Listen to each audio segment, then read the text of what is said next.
What's up guys, Manic Ado from the Hidden Levels, back once again, this time with Forgotten Not Lost.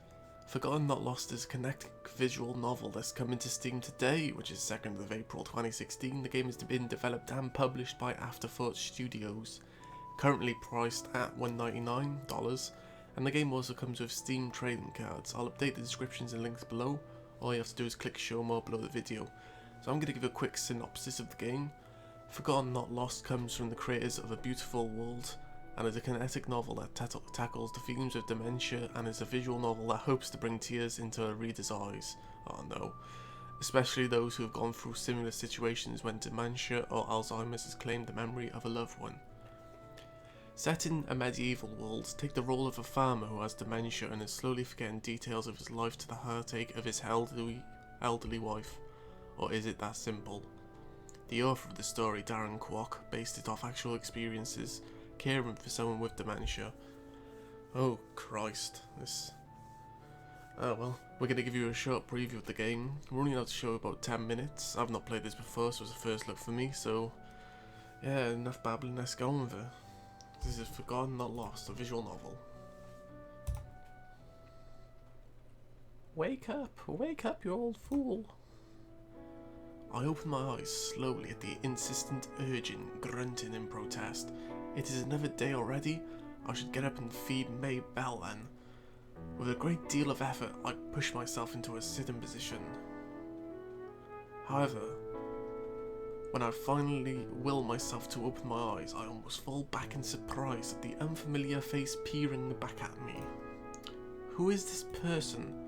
Quickly, come and have your breakfast. I sit there for a moment staring at her in silence. It seems rude to ask her who she is and what she's doing here, but considering she is the stranger who has randomly shown up in my house, I suppose I have the right to ask.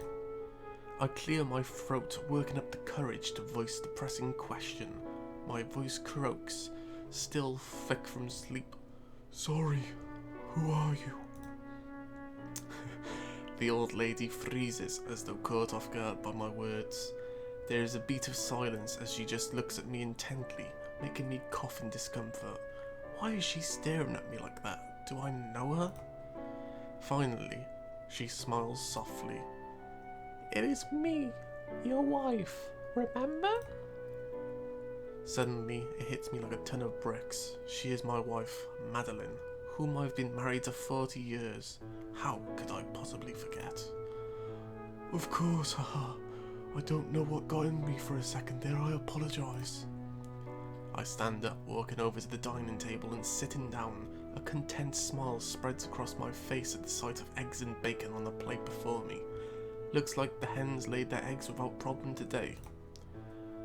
When is Mirabelle coming back? The question spills out my mouth naturally without thinking, but a strange feeling instantly strikes me. Something feels off. Is something wrong with our beloved daughter Mirabelle? Madeline sighs and sits down in the seat opposite to mine. She pats my hand and smiles indulgently. Dear, Mirabelle is gone. She passed away in the plague 30 years ago. Sorry, I know I'm changing their voice. You know, I'm not a trained voice actor. Madeline's words ring a bell in my mind, but the memory keeps slipping away. But every time I try and grasp at it, I shake my head in confusion. My memory's been getting worse and worse these days, according to Madeline. If this thought is even correct in the first place, my memory failing me to the extent where I'm sometimes unable to recall what I've had for breakfast just moments after I finish eating. Remember to use your knife when you are eating, dear. Madeline places the knife in my other hand and smiles encouragingly. I try to move both hands together at the same time, but for some reason one hand is exasperatingly less responsive than the other is. I let out a frustrated sigh when my knife falls onto the table with a clatter after my fifth failed attempt. Madeline sighs softly before moving to sit beside me instead. She briefly squeezes my hand in a comforting gesture as she reaches for the fork and takes the knife from me. Carefully, she cuts the food up into little pieces. You big baby, say ah. My sheepish smile turns into a more genuine happy smile. This reminds me of our first date decades ago. I open my mouth and she feeds me a small slice of bacon. I chew on it slowly, savouring the taste. This really reminds me of when we went to Hightower for our date. Madeline seems surprised, her eyes widening a little. You can remember that? I give an enthusiastic nod as she feeds me a small slice of pork sausage. I was meeting your parents officially as your suitor for the first time, and there was a small boat nearby. We stole it and sailed out to sea. I can still remember all the apples you brought along in your basket. They were delicious.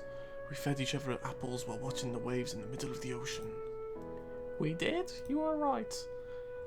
There's something different about Madeline's smile as she speaks. It is even wider and happier than before. I wonder why. Isn't it common for couples to talk about their shared days from the past? As she continues feeding me, I swallow obediently. I'm well aware of the fact that I am, to an extent, a burden on her. The least I can do is help relieve her stress by being compliant. When the last of my food is gone, she dabs at my mouth with a cloth and moves back over to her own seat to start her own meal. As I watch Madeline nibble at her food, I can't push away the feeling that I'm forgetting something I need to do. What is it? I frown in concentration. Suddenly, an earlier thought pops back into my mind. Ah, Maybelle, I still need to feed her this morning. I immediately get up from my chair to walk to the backyard, hurrying in case this thread of thought leaves me once again before I complete the task. To my surprise, the spot where Maybelle usually stands is empty. I look around wondering if Maybelle is hiding somewhere, but I see no sign of her. I shout loudly to Madeline. Madeline, where is Maybelle? Maybelle is our cow. I got her from Mayor Orland as a birthday gift 30 years ago. Since then, she has brought in countless coins of her good milk and has quickly become one of our most prized possessions. Silly old fool, Maybelle died last year. I scratch my head baffled. Is it true? Since Madeline says so, I suppose it is true. I return to the house, giving Madeline a quick kiss on the cheek when I walk by. Stopping in front of the fireplace, I plop down on my armchair with a sigh. The fire crackles and I watch the familiar flames for a while before getting distracted by the basket of old trinkets next to me. Feeling curious, I decide to examine them. I pick up one peculiar looking item and stare at it for a long while. I then try to take it apart, but I fail. Perplexed, I set it back down in a basket. It's irking me how it feels so familiar to me, yet I can't recall where it is exactly. Dear, I'm going to the market. Do a favour and stay where you are, okay? Don't worry. I wasn't planning on going anywhere. I smile in bitter farewell. A loud click of the padlock and shoes signalling that Madeline has left. With nothing else to do, I pick up the trinket again and continue to toy with it. Is it a piece of iron? A toy? I can't quite tell. I'm started on my days when the thunder rumbles. Thunder? Is a storm brewing? I look out the window to check and I frown in surprise at the dark cloudy skies. It just seems like a moment ago when the sky is clear and blue. I wonder how much time has already passed. A sudden blinding flash of lightning causes me to flinch. Squeezing my eyes shut reflectively, it looks like there really will be a storm, perhaps even a bad one. In that case, Maybelle needs to be brought into the barn. I'm already at the front door when a surprisingly clear thought flashes across my mind. Right, Madeline said that Maybelle is dead. With my concerns taken care of, I return to what I was doing previously. I'm determined to figure out what this item is. I'm still not quite sure, but somehow I have a feeling that I will solve this mystery soon enough. After a while, my interest in the trinket fades, and I set it down on the end table. Strangely enough, it seems to be on the verge of falling over no matter how I adjust the angle, and I spend some time attempting to keep it upright before giving up. The fire has gone out by now, and silence echoes in the room. Is Madeline still not back yet? It's almost dinner time. It's unlike her to take so long on a simple trip to the market.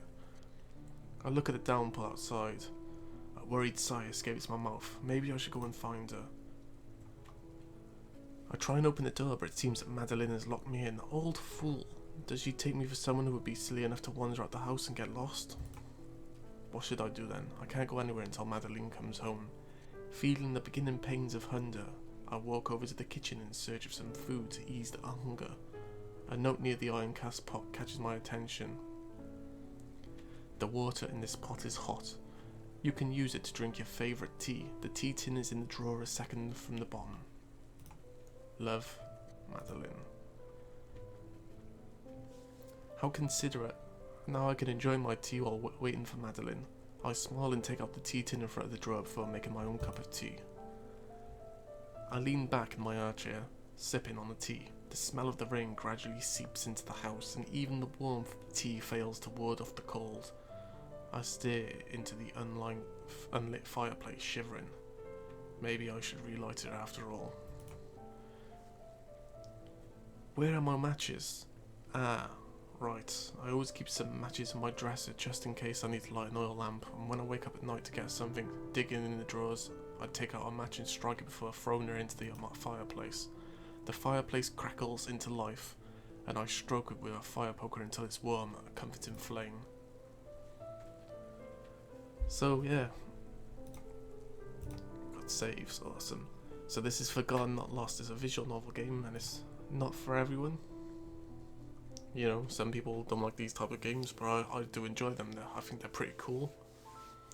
So this one is available today, 2nd of April, for $1.99. So I'm gonna call a preview in about a minute or so. So yeah, satisfied. I go back to my comfortable sitting position, but for the life of me, I cannot remember what I was doing just now before the light and the fire. I rub my temples tiredly, annoyed at myself. For some reason, as of late, I keep forgetting my actions the second I turn my head. Ironically, I can recall the things in the past in vivid detail. A great deal of my past, in fact. Though, on the bright side, I suppose at my age there's no point in thinking about recent things anyway. You mostly want to joke about the good old days, reminiscing about all the brightest hours and the wildest moment of your journey on this earth before it eventually comes to the end, as all things do. I feel nothing but peace and acceptance at the thought of what awaits me at the end of my time. After all, when you're 60 in this world, you are considered to have lived a long and good life. On top of that, it is said when you've been married for 4 years, you must have lived a fulfilling life. So yeah, I'm going to call it here. I'm going to be adding all the links below in the video, so all you got to do is click show more. And thanks for watching though, it's been a pleasure as always. It was a little different today with the visual novel. Do consider hitting out the subscribe button if you aren't subscribed yet. Checking out our website www.thehiddenlevels.com. We also stream the most hours of the day at twitch.tv/thehiddenlevels. And give this video a thumbs up and down depending on if you enjoyed it. Thanks again guys for watching. I hope you have a good day. Goodbye.